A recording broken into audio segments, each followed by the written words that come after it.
Good day, everybody. Hello. Welcome back. My name is Carol McCullough, and I am the founder of the Butterfly Readers. I am going to make some time later on to talk to you about how the Butterfly Readers started. But for now, let us just get on with the work and continue with the slides. I did the first few slides in a video last week, and I ended with this slide. Let me see if I can get that slide for you. I did that slide, I did that one. This slide. This is where we ended last week, and I had written literally all over the slide telling you or trying to show you what happens, what does it mean to read at grade level.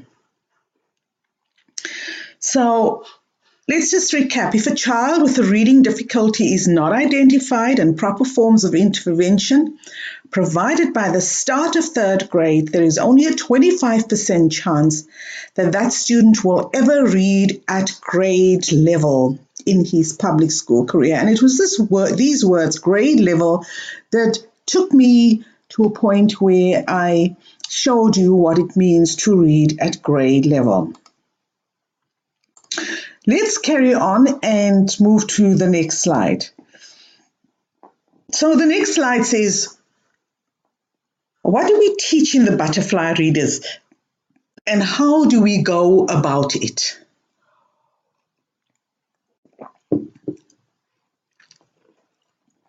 The Butterfly Readers has several pillars upon which it builds its teaching philosophies.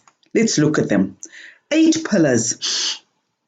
And those 8 pillars, the first one is an assessment. A child comes to us, is referred to us, and we do an assessment. We don't make any assumptions. We sit down and we work on an assessment. I always start a lesson in our process with, I start with phonograms.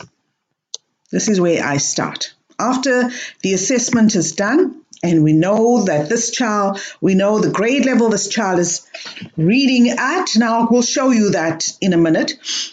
I then start the lesson when we've done all the assessments, and there are 3 sets of assessments we do. One is the fluency assessment.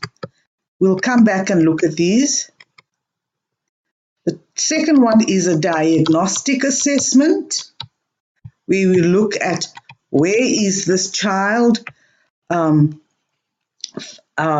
are his or her weaknesses, and then the last one is an attitude towards reading assessment. We test to see if this child actually has an added problem over and above these 2 areas. So once that is done and we have the data, this is a data-driven intervention. Once we have the data, or data as we say in South Africa, we then place the child in an appropriate group. Let me just show you what I mean by an appropriate group. Let me erase that. I gotta go back one slide. So let me show you what is what happens now. So this child, we determined that his reading level was, I am so fast. The child's reading level, remember I said we started at a grade 5, and we determined that this child was reading at grade 1 level. We then place a small group of children, not ever more than 10. We try and even keep it below 10. We will go 6 is an ideal number. of children in a group. 6 children in a group is ideal. You will give each child sufficient time. When you start going to 8 and even 10, you're not going to give those children the quality time they need to recover from their reading disabilities and reading problems. So we then teach in the group, and I start by a warm-up. I use this as a warm-up session. I go through the phonograms with the children. What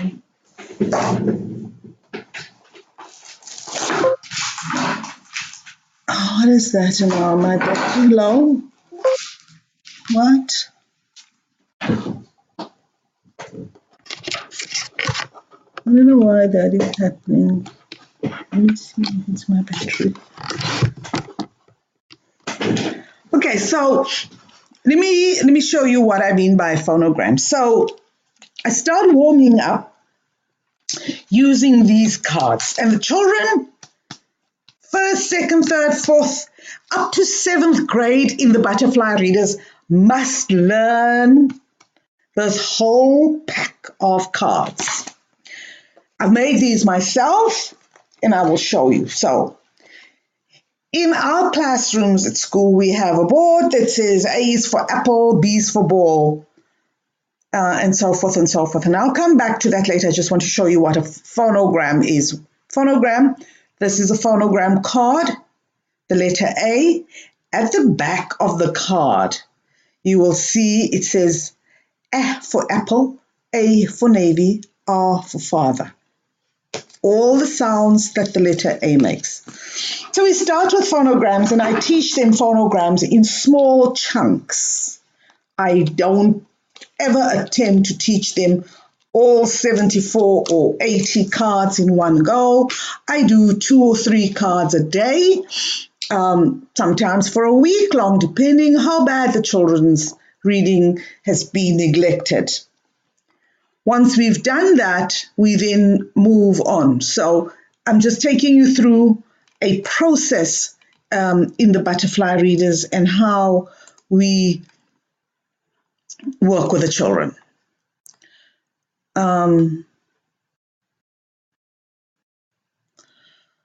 So after phonograms, I then start reading a story. I read a story first. And this is done especially, this is a Butterfly Readers process. Other people do it differently, but there is a reason why we do it like this.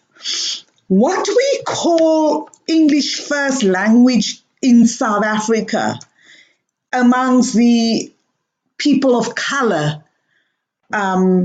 is not always a first language. It is an acquired second language which we treat like a first language at school, but actually when those children go home, they speak several other languages. And they seldom speak English at home again. And if they do, which happens, it is a patois English. And this is what it sounds. I wanted to say I did know your face. Now, if you listen to that sentence, it has a mixture of Afrikaans words in it. It uses the verb did instead of the past tense for I thought I recognized your face.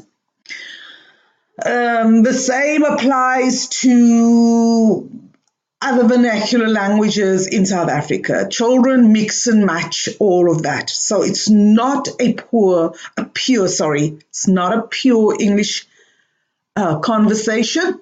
And these children lack in those languages. So we start by reading to them in English. And this practice should be done even where in grade 1 or kindergarten, where we know the children are going to transition to English at the end of the 3rd grade.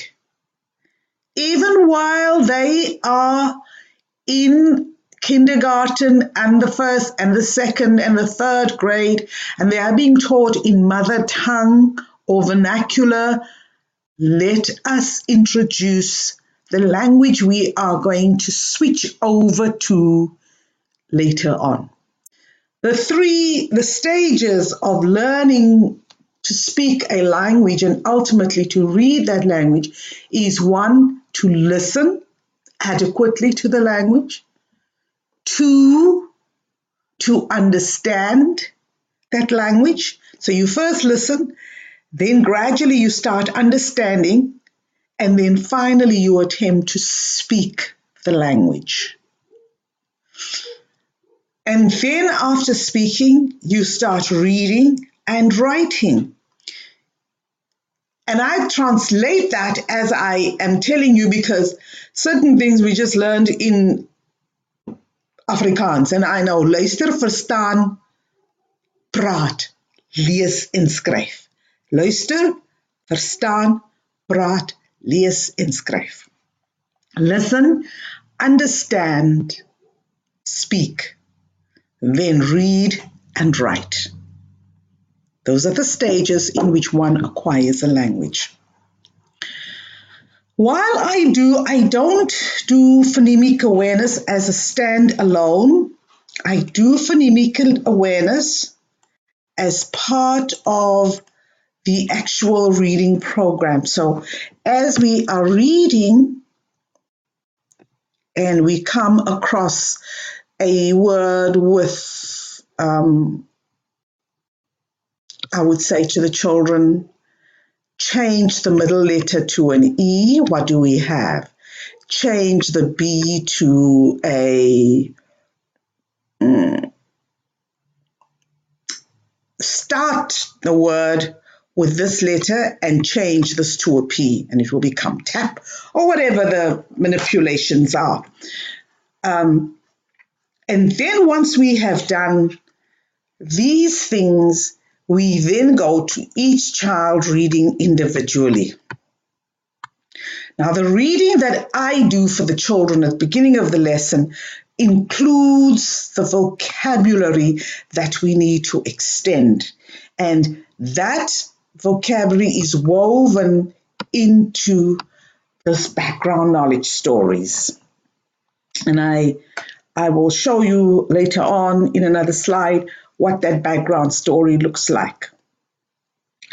We don't start with fluency in the butterfly, with comprehension, We don't start with comprehension in the butterfly readers until the children are able to read fluently.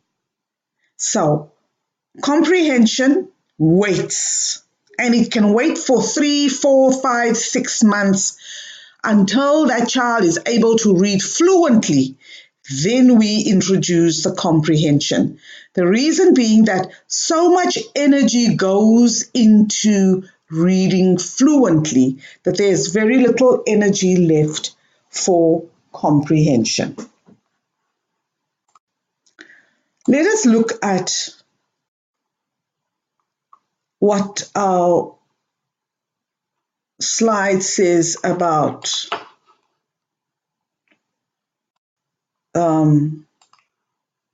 the 9 components of reading instruction. I'm opening the link. Let's look. The first one is phonemic awareness. We have that. The second one is phonics and decoding. That falls under phonemic awareness. It's part of this. So we've covered that. Fluent automatic reading of text. I want to stop here for a moment and talk about the 2 things in reading. The one being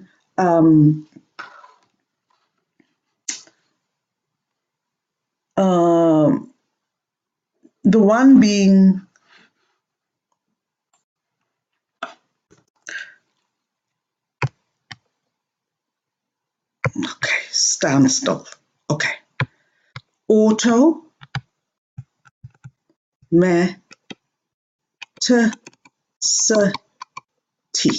That's the first one. Okay, it wants to go off the line. It's fine. So automaticity is when a child can read a text and automatically and quickly recognize the words. That is automaticity. Recognize the words automatically, quickly, and that we call automaticity. Fluency depends on the automaticity. Fluency is the ability to read seamlessly and smoothly in a conversation-like voice, not racing and rushing. So those are the two things we aim for in getting a child to read. The components of effective reading instruction includes vocabulary. Sorry, I have the hiccups. Vocabulary, and we'll come to vocabulary, how we build it into our process. Comprehension, and I explained to you that we don't start with comprehension until we have the fluency right.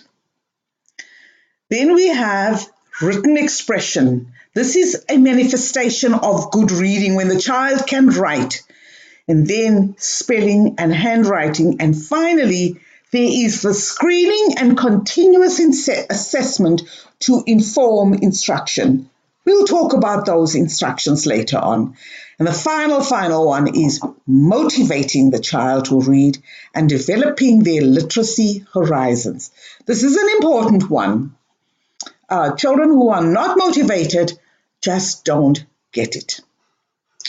Okay, I don't want to prolong this slide, so I'm going to stop it right here, and it's already 17 minutes long. I'm going to stop this right here, this presentation, and then I'm going to come back with the next one, and we will do the next one. Let me see how this one looks, and then we'll take it from here.